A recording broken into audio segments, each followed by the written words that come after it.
We are live with Lunch Break Live. Chef Emily, take it away. Let's get cooking. Hi guys, I'm Chef Emily. Thank you so much for having me on the show page. I'm so excited to be cooking for the community. So today we're making my favorite soup of all time, and it's vegan, it's gluten-free, it's super, super fast. I think there's only like 7 ingredients in there, and it's perfect for the holiday season. So I know Thanksgiving passed, but Christmas is coming up. Any holiday you celebrate, it's great to eat around the table with your friends and family. And it's a creamy, dreamy butternut squash soup with roasted pumpkin seeds. And it's delicious, it's filling, and it only takes 30 minutes to make, which... Let's get cooking. You are a pro. Take it away.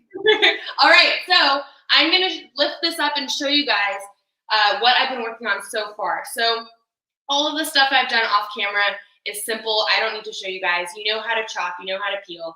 So everything that's in my soup is all amazing ingredients that are perfect for fall. So I have carrots.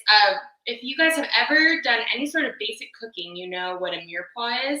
And for those of you who don't, it's just a fancy chef term for the base of a soup. And so people do different things with the base of the soup, but always the 3 same ingredients are carrots, onions, and celery. And I have a special secret ingredient that I use, especially for my soups, which is, it always makes me think of that my grandma's cooking for me, because my grandma always uses this ingredient, and it's parsnip. And a lot of people don't know that putting parsnip in your mirepoix adds a lot of flavor. It makes it just feel more homey, more comforting. And so that's what I use in my soups. So always carrots, onions, celery, and parsnip.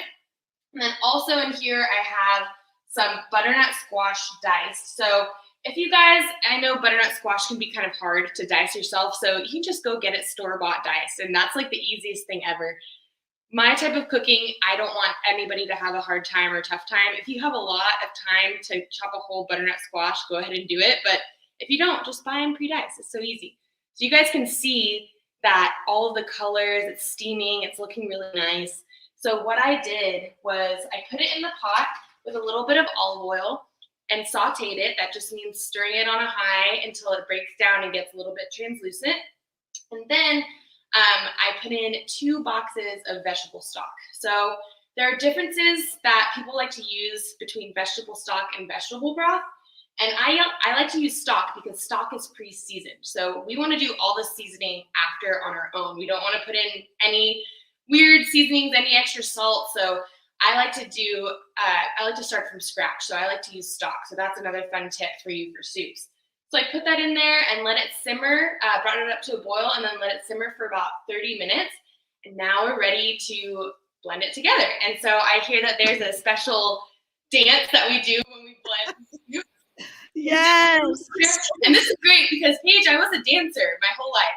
Oh, so, don't you do? You know, you're amazing. Okay, we'll get to the blending. We'll get to the soup going into the blender, everybody. This is so exciting. Take it away. And I've got more to share about Emily in a moment. Take it away.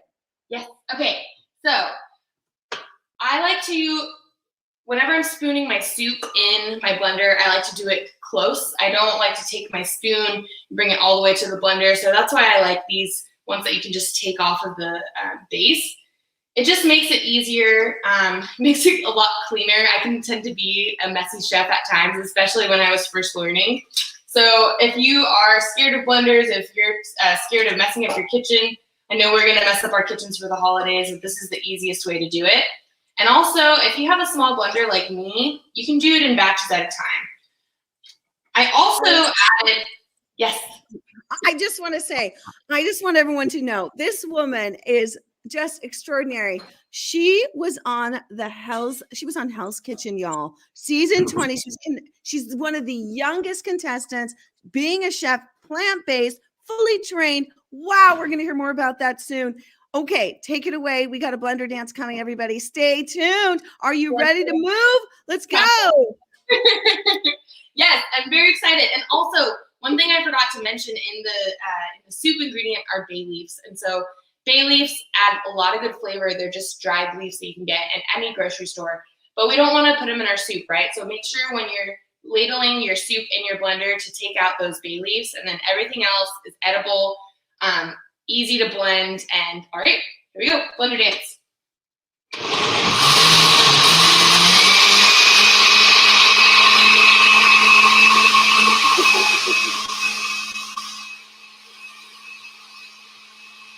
It's looking really good.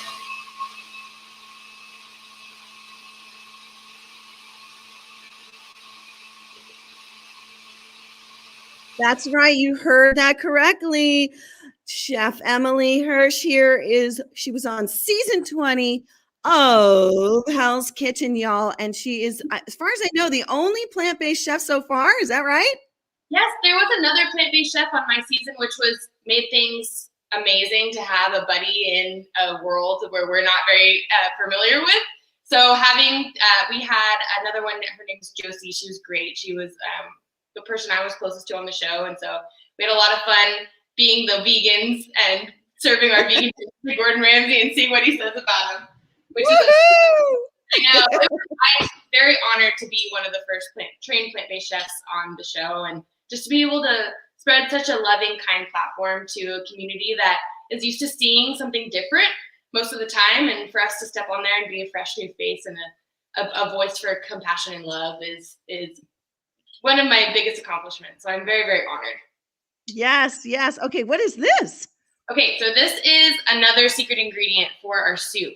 This is miso, just a regular fermented soybean paste, and it's white miso, or it's yellow miso, so it's gonna add a lot of amazing umami flavor. This is a great way to add umami flavor to vegan and vegetarian dishes, and it also adds a lot of salt. So that's why I like to start with a stock instead of a broth, because of this miso adds a lot of salt already. And so since I'm doing this in batches, I'm only gonna add half of this at a time. So I have about 2 tablespoons in here, and we're gonna go ahead and just drop it in our blender, and we're gonna go in again. And then at the end of all of this, we're gonna season it, and then we're gonna plate it. So wait until the very end to season, and that will give you the best flavor and the most accurate one, because we don't wanna season before we blend, because then all of the flavors are gonna get funky and weird, and we haven't waited until it's blended. It's just a lot of mess. So here we go again with the blender.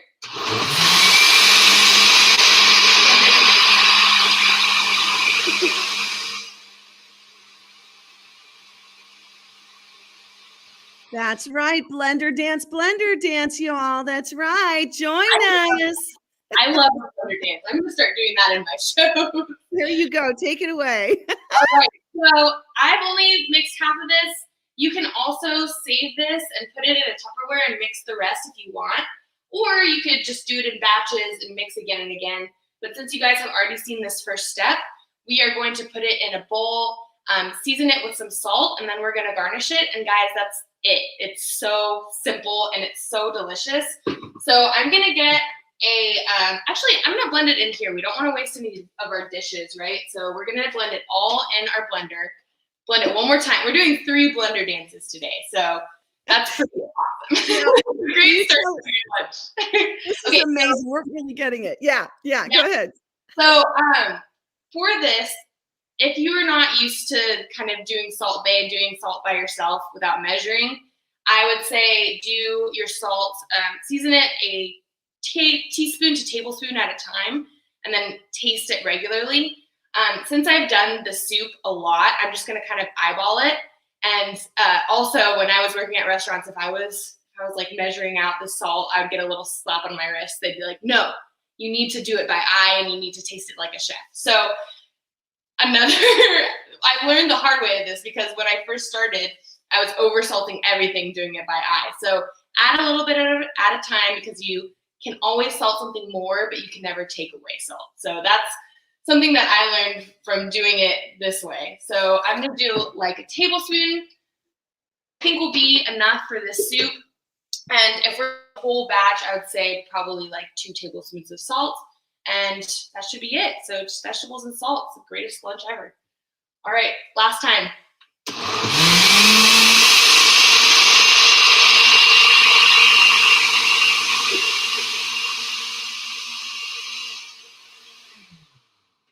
All right, I think we're ready, Peach.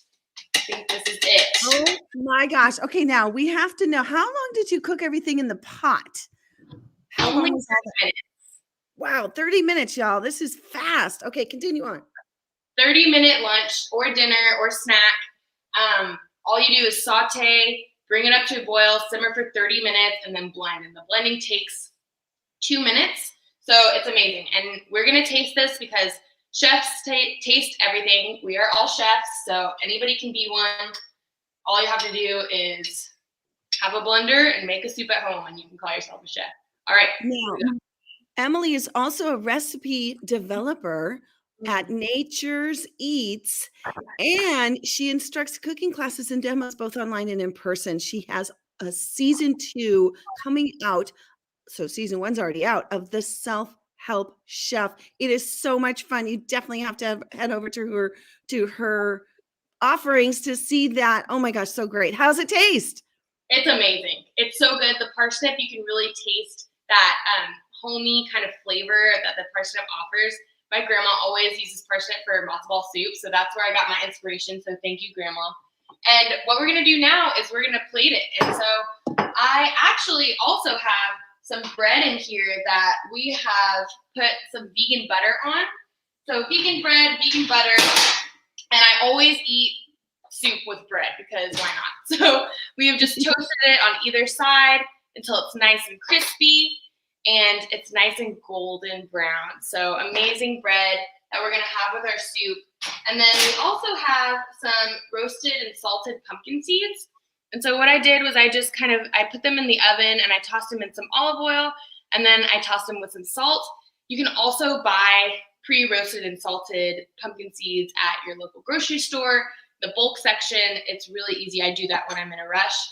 And so we are going to plate, and I have my handy dandy ladle, and it's gonna be really fun. Plating is my favorite part because you can be creative and you can be your own chef. And that beautiful orange color. Ooh, gorgeous. Oh my goodness, that is so hearty and delicious looking. And those pumpkin seeds, y'all, are also known as the pepita seeds, so don't get confused. Same Yes. thing. And Pumpkin. watch this. Yes. This is a true chef's art right here at work. Thank you. I appreciate you saying that. It is like art, right? You get to express yourself through food, which I think is amazing. And the beautiful thing about vegan cooking and baking, what I love so much, is the creativity of it. You can take something that is classic or that has been done a lot and then just completely revolutionize it to something that is completely vegan, completely plant-based, and that tastes just as good. So everybody can eat it. And this is our It's not better. Ooh, that's so pretty. It's gorgeous. Wow. So very easy, guys, very simple, and it's also really filling. So you can have it as your main, you can have it as just a portion of your big holiday meal. And I hope you guys make this and send me pictures, and I hope you enjoy it because we all love it. Absolutely. You're going to find Emily at Chef Emily Hersh on Instagram and all over. Go to all of her offerings. Can we see the bowl one more time as we go out? Thank you, everybody, for watching. We had all the regulars. We appreciate you all so much. Thanks again. And we'll catch you next time on